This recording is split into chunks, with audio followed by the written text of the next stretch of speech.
Mr. Obadiah Wright. Hi. Hi. Okay. So we're here at Stetler Studios with famed choreographer, director, studio Owner. studio owner, Yeah. Mr. Obadiah Wright. Welcome to the McKenzie Project. I'm Takesha McKenzie, also known as Patricia McKenzie, to my audience, and I just finished taking your class, your workshop. Oh my God, I loved it. Thank you very much. And I'm introducing you to my audience, Mr. Obadiah Wright. Hi, audience. How are you? Happy Mother's Day to everyone.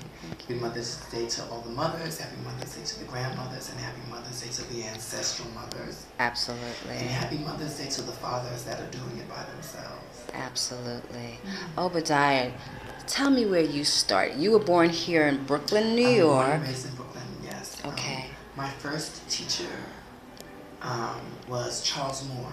Ah, Charles Moore. So I started off with Dunham at the Brooklyn Academy of Music. okay. And then I went to high school performing arts.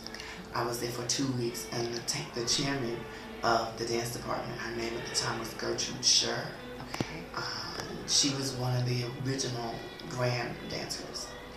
And she said to me, why don't you go to Bernice Johnson's? So of course I didn't know anything about Bernice Johnson's, but I kept looking at these wonderful dancers in the school, and all the ones that I really liked came from Bernice Johnson.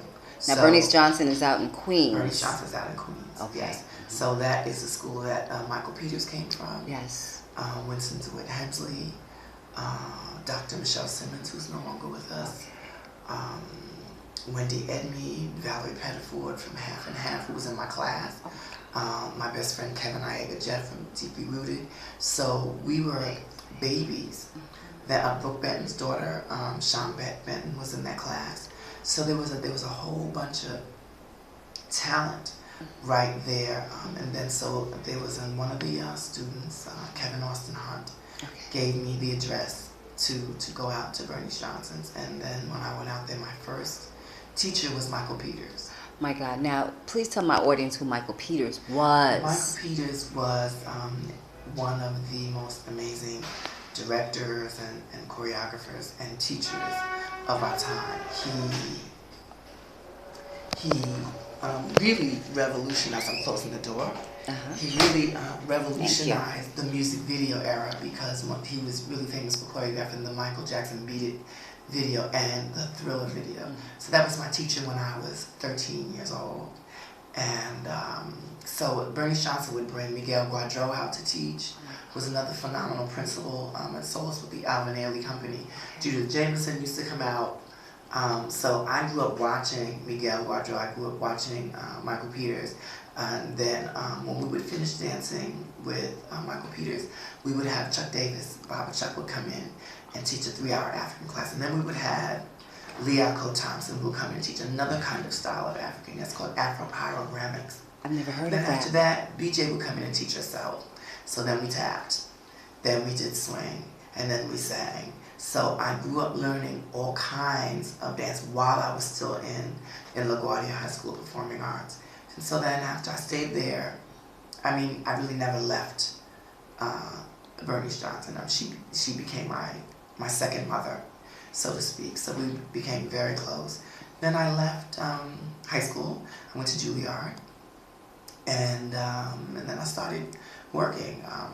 My first professional project was an off-Broadway project at the Billie Holiday Theater in Brooklyn. It was called Young, Gifted, and Broke. And it was written by this man named Weldon Irvine, who actually wrote the song Young, Gifted, and Black for Nina Simone. Okay. And in the band was Marcus Miller, yes, Poogie Bell, and there was Weldon. There was another wonderful Broadway thespian, Carol Woods, was in that show. Ebony Joanne was in that show. Right, so I met them all at a really, really young age.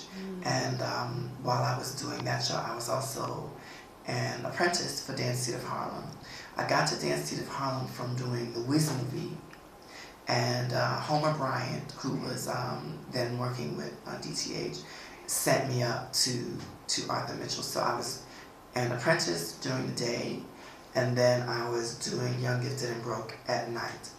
You were very busy. I was very busy, and that was at a young age, but that's what you want to do. And Young, Gifted, and Broke was choreographed by John Parks, one of the Alvin Ailey alumnus also. Mm-hmm. And from there, what is the next movie I did? I went on the road for 18 months to do with, choreographed by Mr. George Faison and directed by Jeffrey Holder.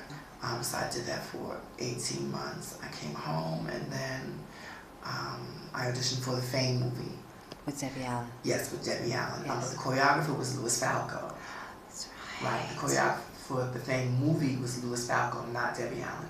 Debbie Allen was an actress in the movie. And I got to meet Debbie from working with Otis Salid. I remember. So from high school, I worked with Otis, and that's where I got to meet Shirley and Frances Morgan, who was from Bernice Johnson. I got to meet Deirdre Lavelle, and then also Fred Benjamin used to come out to Bernice Johnson to teach. So these are the people that I studied with at a really, really young age, so they gave me a really excellent foundation to go out and do many, many great things, and then to be a teacher and a mentor and all the wonderful things that I'm doing now. So you become masterful at your craft when you study with people that are masterful. Where else? I'm jumping around. Okay, this movie Fame. After Fame, was that shot in New York? Fame was shot here. In New York. Fame was shot here. Right. And I did some of the television series. Okay. For a little while also, but that was a few years after that, and Debbie directed that. Right. Now, did you just do choreography, or were you doing acting at the same time? Singing? I have done some acting. Okay. I have done some singing. I did Judah and the Butler and Joseph and the Amazing Technicolor Dreamcoat. I did some summer stock. For another tour, The Wiz, I was the Scarecrow. Okay. And I've done like some film shorts as an actor. I actually played choreographer in a short film called Lifted. It's on YouTube somewhere. All right. But Lifted won maybe like 20 or 30 awards at different international film festivals. Awesome. So I choreographed the movie, and I got a chance to act in the movie as a choreographer. So I have some on-camera stuff as well. I also worked as did a project for Walt Disney years later for The Lion King, where they took 13 teaching artists. Excuse my eyes are rolling around because I'm trying to remember all this stuff. It's okay, that's fine. They took 13 teaching artists, and they sent us into 96 public schools to work with 5th graders. And then we taught them mask making, animal character development, the South African boot dance, and how to write their own stories. And then they bust the kids in to see The Lion King. So the Bravo Channel got wind of the project, and then they came in to want to do a documentary on it. So I was out of the 13, I was one of 3 that was selected to do the documentary, which is called Head of the Class, The Lion King. Actually, I'm the only African-American male that they used for the documentary. Yeah. That's interesting. That's very interesting. That's very, very So that was a good on-camera time for me. I'm done. I did MTV. I did an episode of MTV Made as a teacher. Okay. Now, what is your favorite? What is your favorite part of being a dancer, choreographer, director, working with children? What is one of at the top of your list? My favorite part is just continuing to work. Okay. And my other favorite part is people understanding what it is to work with an artist. Because a lot of times you go into a project and they have these great ideas, but they don't have a clue how to put it together, and they don't have a clue how to set the platform for the artist to just be who they are.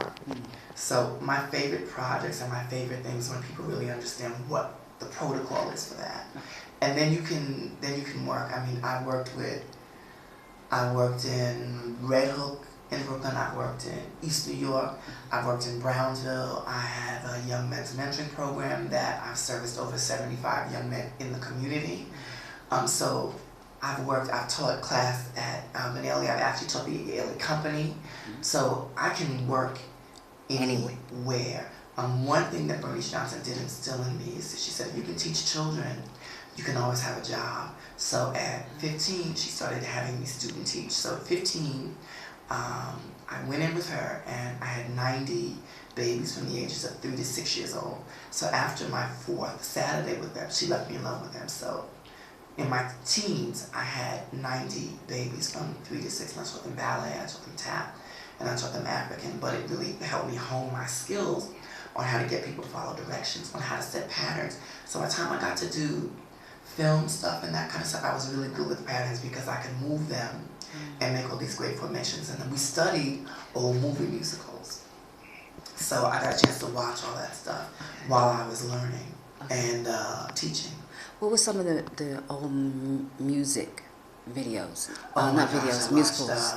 I watched Stormy Weather. I watched Lena Horne. Yes, choreographed by Catherine Dunham. I would watch Cabin in the Sky. I would watch the Nicholas Brothers. I would watch Sid Charisse movies. I would watch Fred Astaire. I would watch Ginger Rogers.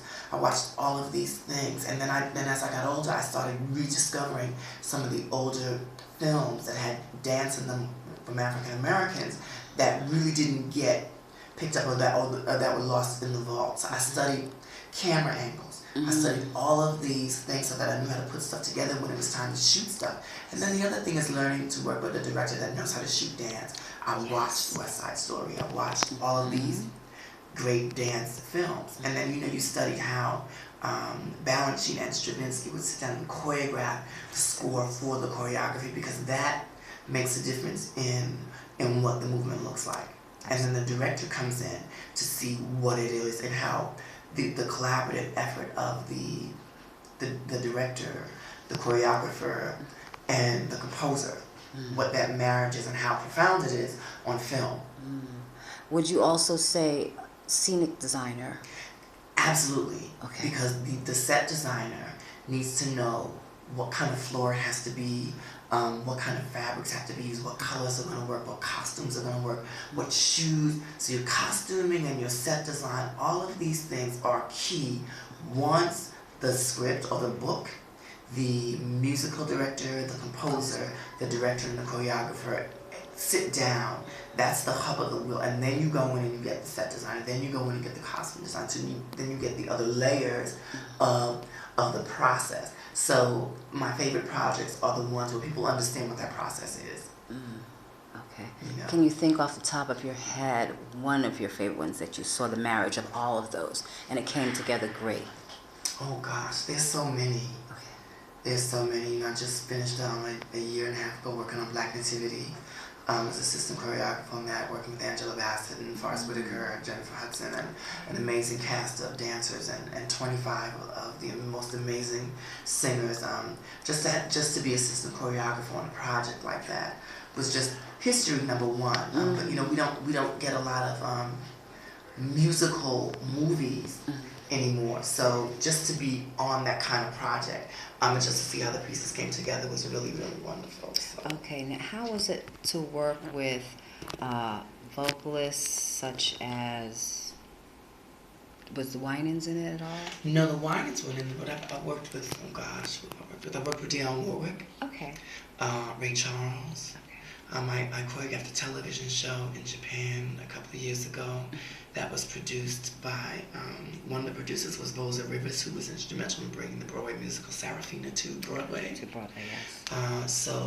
Just working with, a music icon like Dionne Warwick and Ray Charles. I also directed and choreographed a project called Message in the Music, which is a tribute to the music of Leon Gamble and Kenny Huff. The Philadelphia Sound. The Philadelphia Sound. So that was done at the Schomburg. Okay. And also at the Museum of Natural History. So just having to take the catalog of 750 songs and putting together a 15-minute show for them to approve was a nightmare for me, because then I had to hire the band, I had to hire the singers, I had to hire the dancers, and then I had to decide which songs were going to go in this show. So you've got the OJ's music, you've got Patty's The Best Is Yet to Come, you've got You Are My Friend, you've got Backstabbers, you've got Family Reunion, you've got I'll Always Love My Mama, you've got Soul Train theme, you've got oh my gosh, you got Jerry Butler, you've got this huge amazing catalog of music. Sonny Bono wrote on their label. Wilson Pickett, all of these, I had all this stuff to pick from. So that was the nightmare, but it was also one of the most frightening things because it was up to me to decide which songs from which era went into this project, and then which musical director would I pick to play this music, because they were going to be there to watch this. Right. So when I actually got to meet them, that was one of the most frightening moments, but it was one of the most exciting moments, just to shake hands with them and read a plaque, to have to give it to them. There's a picture of me on my Facebook page of me actually handing them the plaque, and just to stand here in front of living legacy, African American living legacy that brought so many people through so many times. That's one of the stellar moments, and for them to say to me, "You did all of this by yourself?" I said, "Yeah. I mean, I had to. Who else is going to pass up an opportunity to create a project around their music? Are you kidding me? Of course, and I would do it all over again. But just to shake their hands and just to have them acknowledge me was huge. It was huge.